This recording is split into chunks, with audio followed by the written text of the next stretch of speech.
Қалайсыздар? Бүгін біз банктерге блокқа кетіп қалмау үшін не істеу керекпіз? Сол туралы айтатын боламыз. Және де егер де блокқа кетіп қалып жатсақ, блоктан шығару үшін не істеу керекпіз? Жалпы сол жайында болады бұл сабақ. Қараңыздар, сол үшін басында мұқият тыңдаңыздар.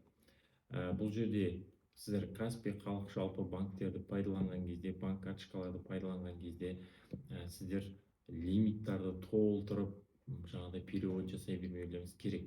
Яғни бұл жерде Кассибанкпен әрине 1 миллион теңге жасайсыздар, ол сіздерге ештеңе қылмайды. Бірақ Кассибанк бұл жерде біліп отырады сіздің Binance'пен айналысып отқаныңызды, басқа да жағдайларда. Бірақ Кассибанк сізді 15 минутқа былайша айтқанда блокқа қояды. Яғни сізді тексеру үшін сізге звондайды банк тарапынан, сіз ба өткізіп жатқан, сіз емес па? Кейде менеджерлардың өздері звондап сұрайды. Неге? Өйткені сіз алданып қалмасын деп банктер тарапынан звондайды. Яғни мошенниктер алдап қалып жатыр ма деген сияқты оймен. Бірақ сіз ол жерде түсіндіріп айтсаңыз болады Кассибанкке. Мен крипто саласынан айналысамын, арбитражникпін. Яғни бізде P2P деген ұғым бар. Ол жерде біз үшін Binance биржасы жауапты. Яғни біз үшін USD'мізді алып қойған, біздің криптамызды уже алып қойған, біз ақшамызды бердік деп Binance'ға көрсететін болсақ, Binance біздің криптамызды алып береді. Яғни бұл жерде бізде гарант бар деген сияқты айтсаңыз, Кассибанк түсінеді. Бірақ Халықбанкке олай айтудың қажеті жоқ. Халықбанк егер звондап жатса, сіз либо туысқанына звондап жатырмын деп айтыңыз, либо мен белгілі бір товарды сатып жатырмын деп айтсаңыз болады. Сондай белгілі бір товарды не болмаса осындай бір нәрсені сатып жатырмын деген сияқты өзіңіз нақты бір оймен айтуыңыз керек.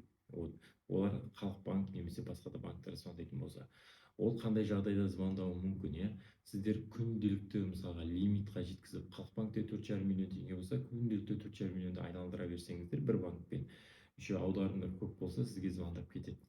Сондықтан да ол жағдайға жеткізбеу үшін сіздер жалайтын лимитқа жеткізбей, көп емес, аздан істеп отырсаңыздар болады.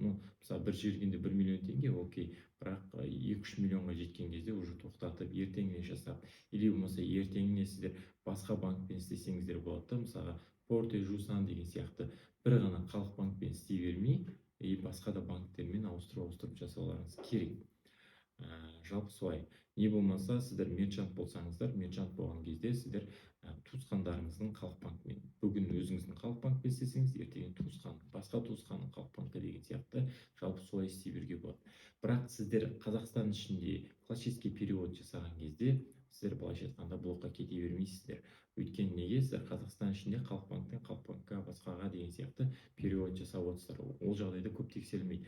Бірақ Халықбанкпен сіздер шет елдерге жіберетін болсаңыз, свип переводтар арқылы жалпы жіберетін болсаңыздар, ол кезде сіздер блокқа тез кетіп қаласыздар. Бір 10 мың, 20 мың доллар жіберген уже сіздер блокқа кетіп қаласыздар. Сондықтан да шетелге жіберетін болсаңыздар, негізі Центр кредит арқылы жібергендеріңіз дұрыс. Бұл Центр кредит негізі шетелдерге жіберуге арналған банк десем болады. Бұл жерде қатты тексермейді, қай жаққа жіберіп жатсың, не жіберіп жатсың, главное Центр кредит өзінің айлықтық жаңағыдай абонементін алып отырады, болды, басқасымен былайша айтқанда жұмысы жоқ. Сондықтан да егер шетелмен жұмыс жасайтын болсаңыздар, осылай істеген дұрыс. Енді қараңыздар, тағы бір способ бар блокқа кетіп қалмаудың жолы. Ол мысалға Халықбанк. Мысалға Халықбанк емес, жалпы банктер.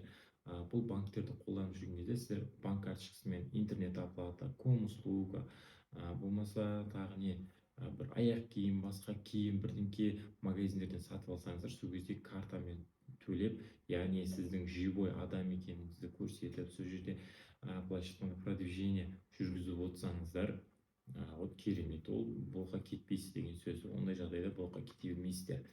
Сондықтан да бұл банктерді жалпы абайлап ұстап, абайлап жұмыс жасаған дұрыс. Енді сіздерді басында 500 біреулеріңізде, 1 миллион біреулеріңізде 2-3 миллион болуы мүмкін. Әркімде әрқалай. 2-3 миллион болса, енді сіздерде әрқайсысымен лимиттар толтырып тастай берулеріңіз мүмкін, бірақ банктерді ауыстырып отырыңыздар. Ал 500 миллион, 2 миллион теңгесі бар кісілер, ол мысалы Каспийдің өзі жеткілікті. Каспиймен қанша жасасаңыздар да былайша айтқанда блокқа кетпейсіздер. басқа жусанды қолданыңыздар. Мысалға сіздер 2 миллион бар, иә, бір күн жусанға кетеді, бір күн там портимен, Центркредитпен, алтын банкпен деген сияқты ауыстырып жасай берсеңіздер болады. Сондықтан да жалпы осылай жұмыс жасауларыңыз керек. Өйткені мен сіздерге бұл жерде айтып жатқаным, бір банкті тізесін шығарғанша пайдаланудың қажеті жоқ та бұл жерде. Сондықтан да ауыстырып қараңыздар. Қараңыздар, жалпы крипто саласына заңды деп айтуға келмейді. Бұл жерде заңсыз емес. Мысалы, криптовалютамен айналысып жатсыз ба, бұл заңсыз тірлік емес. Бірінші есте сақтап алыңыздар, одан қорқатын ештеңе жоқ. Бірақ сәйкесінше заңды да емес бұл нәрсені айналысу. Сондықтан банктер өздеріне проблема келтірмеу үшін сіздерді блокқа қойып тастауы мүмкін.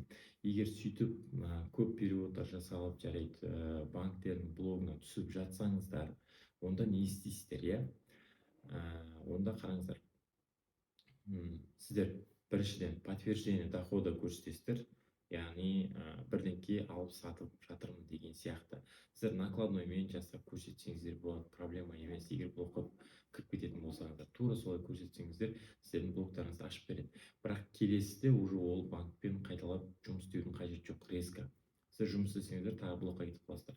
Егер сіздерде ақшаларыңыз қалып кетті, оны срочно шешу керек болатын болса, ішінде ақша қалып барып блокқа кететін жағдай болады. Онда сіздер барасыздар, мен арбитражбен айналысамын, осындай деп нақты көрсетесіздер. Нақты көрсеткеннен кейін сіздердің банктеріңіз блокқа кіріп кетеді, оны шығармауы мүмкін, бірақ сіздердің ішіндегі ақшаларыңызды бәрібір де береді. Сондықтан да осындай жағдайлар бар.